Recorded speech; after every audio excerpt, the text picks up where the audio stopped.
You've found your way back to Tongue of the Serpent, where time doesn't move, it circles. And the walls remember more than the people who live inside them. This story begins with Sister Mercy, a woman who survived fire, faith, and the mercy of no one at all. One morning she walks through the kitchen door and steps into the past. The house has shifted. The air is older. And somewhere between then and now, the ghosts of the Devereaux family have begun to stir. This is Season 2, Episode 8, The House Remembers. Timelines are not stable. Time does not move in a straight line around the crew of the Morningstar. Here, stories overlap like echoes. Memories flicker in places they do not belong. The past rewrites itself while no one is watching. The future looms backward. The present unravels like a spool of ribbon in the hands of a dreaming child. This story is one of those echoes. The house itself, the old Devereaux estate turned antique shop, is no stranger to these distortions. Once it was called the House of Whispers, Lucien's childhood home, a place that forgot how to stay anchored. Now it houses relics and riddles. Its roots go deep. Its walls remember. And into this strange liminal heart steps Sister Mercy. You may think you know her. You may think she knows herself. But time has a way of warping truth, especially for those who slip between its cracks. Where did she come from? Why is she here? What brought her daughter, this strange child named Lenore, into her life, or into this story? When did she move into the carriage house behind the crew of the Morningstar? There are no solid answers, only shifting truths and unreliable reflections. So take this story as you would a dream or a vision glimpsed through fog, uncertain in detail, but potent in meaning. It may not follow the order you expect, but it is still true. At least, for now. The house remembers. Peace before the rift. The morning was soft and slow, like a song you almost recognize, but can't quite place. The kind of morning that smells like warm stones and jasmine vines, of things forgotten and forgiven, or at least ignored until they grow moss on their backs. Sister Mercy padded barefoot across the cool tile floor of the converted carriage house, a mug of something herbal and probably hallucinogenic in her hand. Her daughter was still asleep in the narrow iron bed, one arm thrown across her eyes, hair tangled in the way of children and dreamers. She murmured something, half a word, half a spell, and Mercy paused in the doorway, her breath catching like a snagged thread. The girl would not remember it later, but Mercy would. She always did. Mercy whispered something, maybe a name, maybe a prayer, and stepped outside. The courtyard between the carriage house and the crew of the Morningstar was littered with shadows, long and lace-edged, like the remnants of a masquerade the moon had thrown and forgotten to clean up. Spanish moss whispered overhead. The air tasted like static. Something in the sky shifted as if the sun had blinked. She looked up. A ragged circle of shadow crossed the sun, neither total eclipse nor full light, just a shimmer, like a veil being pulled or a lens adjusting. Mercy frowned. She hadn't heard anything about an eclipse today, and she kept track of those things. She'd once survived a psychic meltdown in an eclipse. She didn't mess around.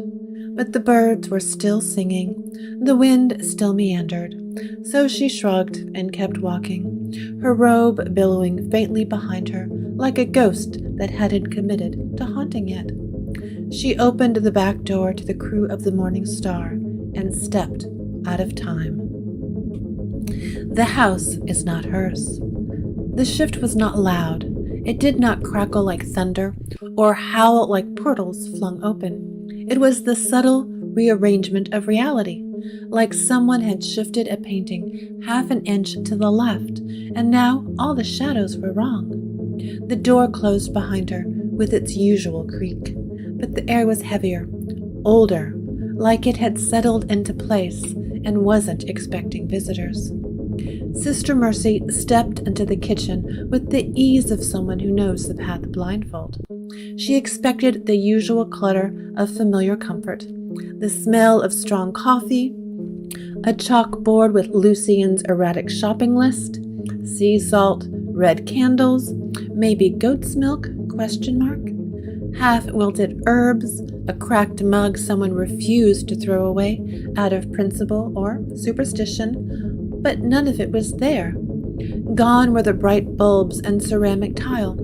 Gone was the humming refrigerator with its magnets shaped like crescent moons. In its place, a coal-burning stove with iron teeth, rough-hewn counters stained with time, a single gaslight hissing softly in the corner like a snake pretending to be civilized.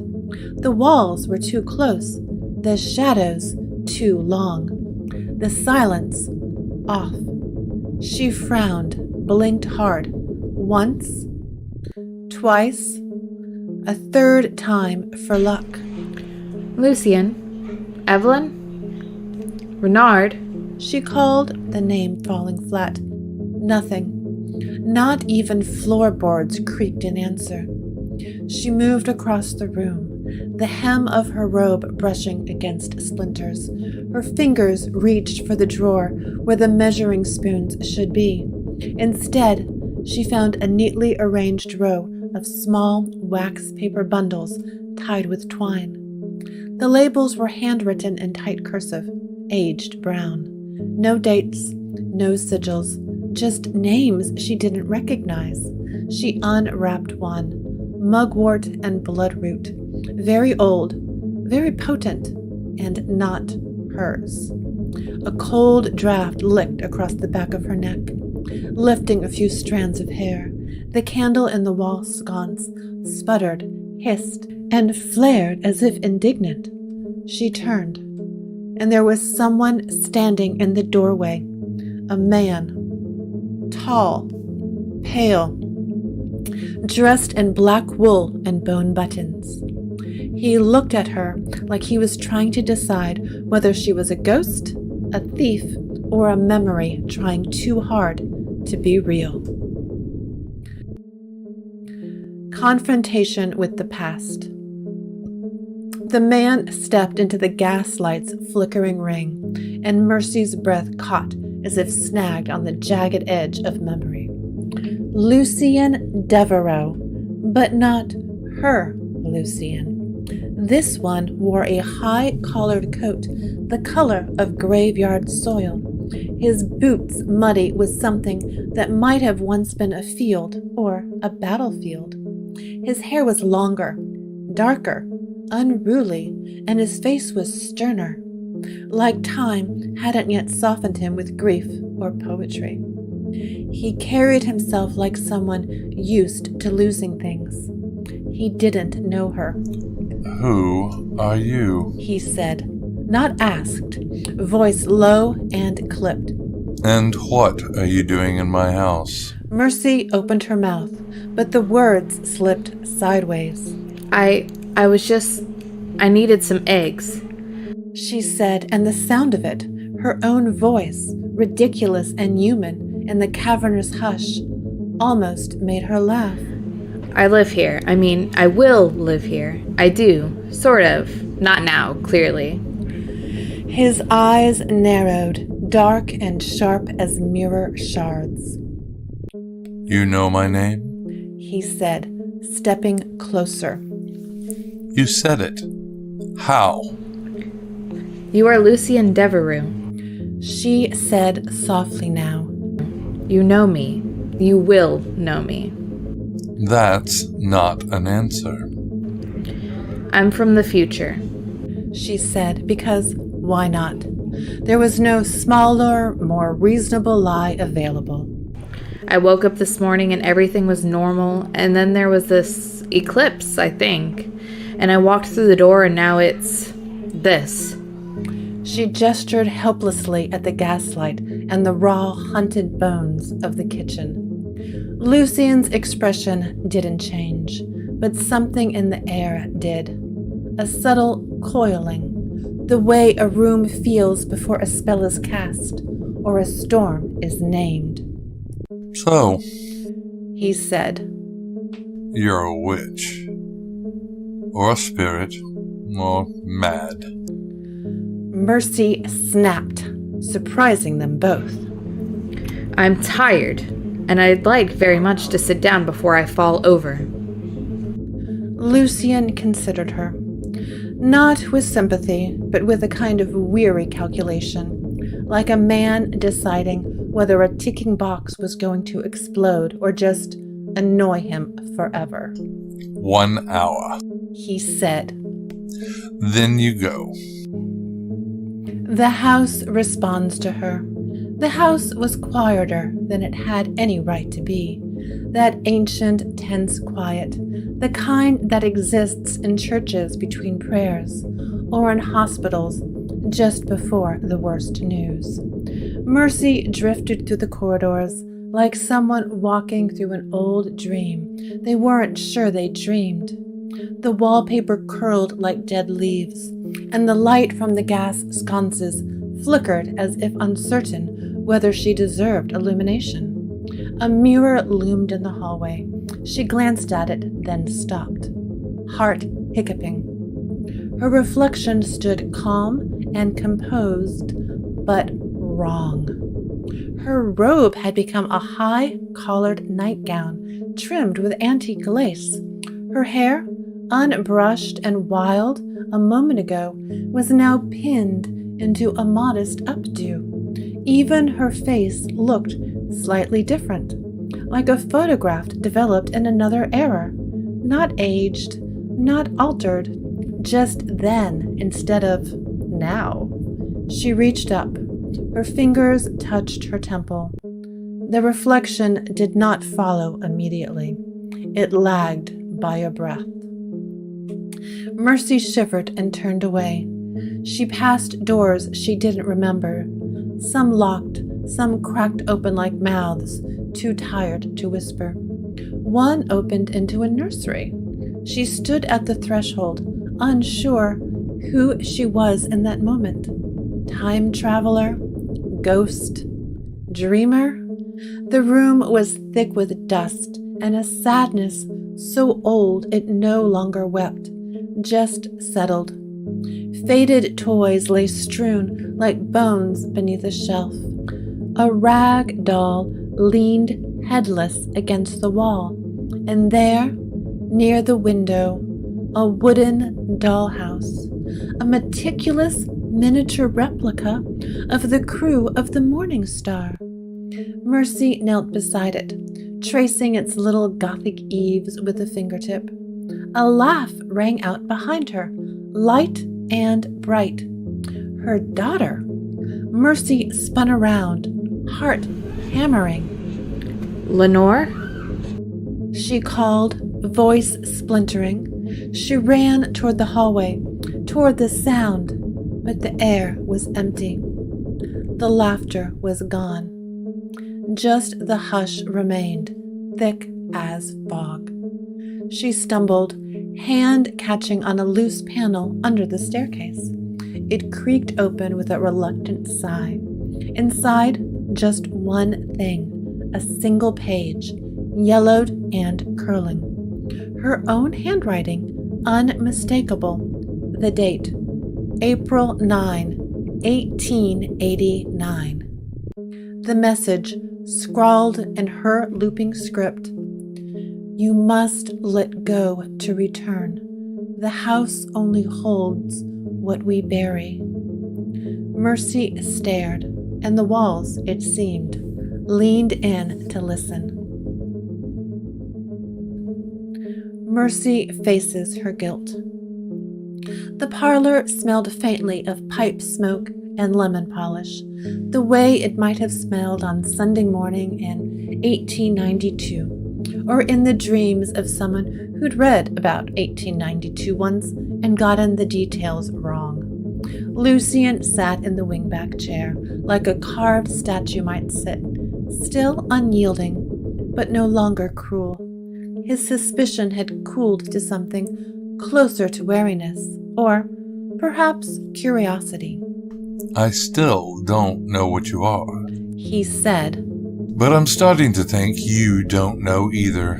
Mercy stood by the hearth, arms folded, her mouth a tight line. I didn't come here on purpose. No, Lucian said. but you didn't exactly come by accident either. She looked at him sharply. This place, She said, voice quieter, almost reverent. it's always known more than it lets on. It hides doors and walls, memories and dust. It rearranges itself like a poem someone's afraid to finish. Lucian leaned forward, elbows on knees. Sometimes I think the house dreams of us, He murmured. and sometimes we dream of it. Mercy nodded once, as if something had just been confirmed. Something she hadn't dared to admit, even to herself. Without another word, she left him there. She walked slowly this time, the floorboards creaking under her like sighs. The nursery waited for her with the patience of a place that has all the time in the world. She entered and sat in the rocking chair, her hands trembling as they settled in her lap. The air was still, suspended. Then softly, like breaking a spell, she whispered a name. Lenore. It tasted like sunlight through old glass, like a lullaby gone wrong. The dollhouse flickered. The little windows shimmered with dim, impossible firelight, and outside the real window, the eclipse returned. Its light not darkness, but otherness, like the sky had blinked and was waiting to open its eyes again. The door creaked. Mercy turned. A small figure stood there, bare feet, sleep-tousled hair, the smile that broke Mercy's heart every morning and rebuilt it every night. Lenore. Not solid, not shadow, something in between. Not gone, the girl said, her voice thin as a thread pulled through a veil. Waiting. And then the eclipse ended. The girl was gone. But the room was warmer now, and Mercy was no longer afraid of returning. Return to the present. The house lets go. Mercy stood slowly, as if gravity had changed. The house groaned, a low, ancient sound, like wood remembering a storm. She stepped into the hallway, 1 foot after the other, backward, almost instinctively, as if retreat were a ritual, a reversal. With each step, the walls softened. The gaslight hissed and blinked into electricity. Wallpaper patterns shifted from damask to faded floral. The scent of coal smoke gave way to lavender cleaning spray and morning toast. The house exhaled.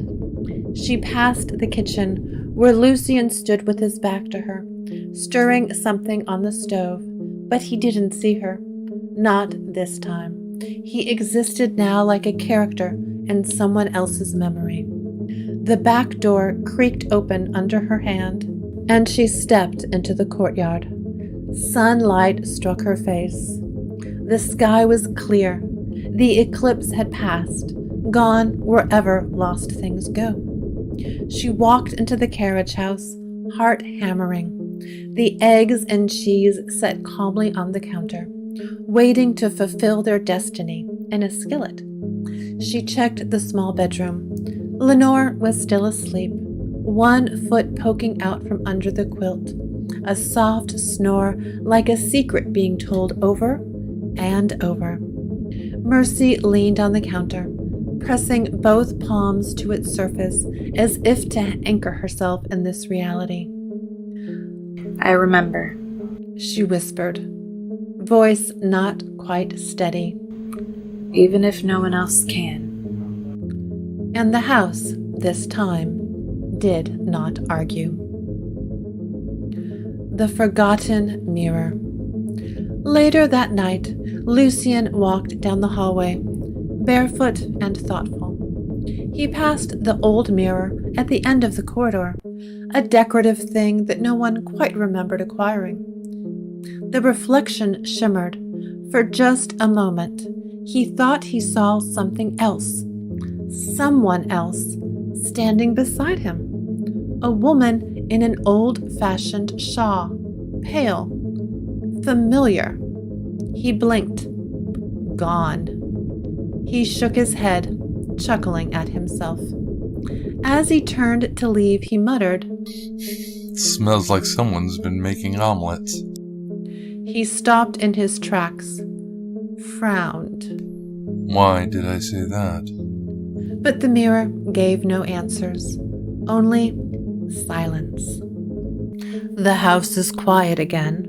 The walls have stopped shifting, but every room still hums with the echoes of who's been there. Lucien, Mercy, Lenore, all caught in the loops of love, guilt, and time.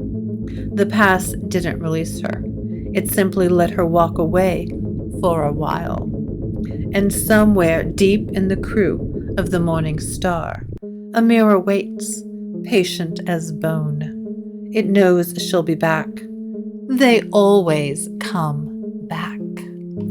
You've been listening to Tongue of the Serpent, stories from the haunted heart of New Orleans, where memory is a living thing, and even the walls have eyes.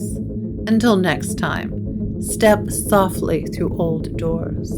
The house remembers, and so does the serpent.